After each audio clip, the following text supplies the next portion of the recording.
Siniguro ng Philippine National Volleyball Federation o PNVF na handa na ang pambansang koponan sa AVC Challenge Cup for Women. Yan ang ulat ni Bernadette Tinoy.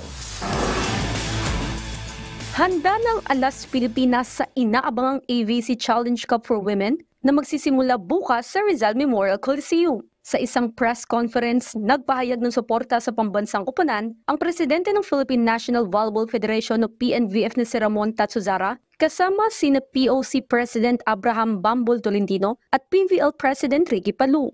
Anya, solido ang lineup ng national team at sigurado siyang ipapakita ng mga manlalaro ang husay ng mga Pilipino sa larangan ng volleyball.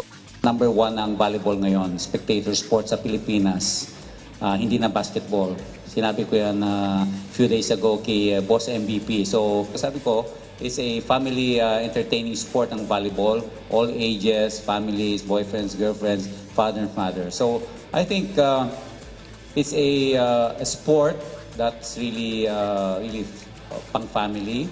Magkahalong volleyball veterans at collegiate standouts ang kakatawan sa national team na pamumunuan ni head coach George De Brito. Para kay multi-titled setter at kapitana ng Alas Pilipinas na si Gia Morado de Guzman, maikli ang naging paghahanda nila sa torneo, ngunit hindi naman anya ito magiging hadlang para harapin ang makakalaban nilang volleyball teams.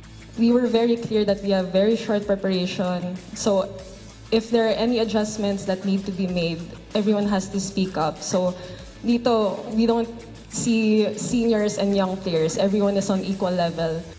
Ganito rin ang naging pahayag ni PVL MVP Sisi Rondina at hiniling na muli silang suportahan sa paparating na laban.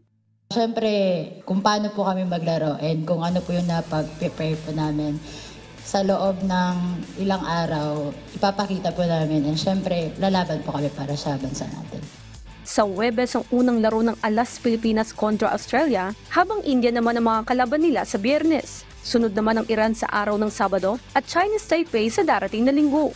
Bernadette Tinoy para sa Pambansang TV sa Bagong Pilipinas.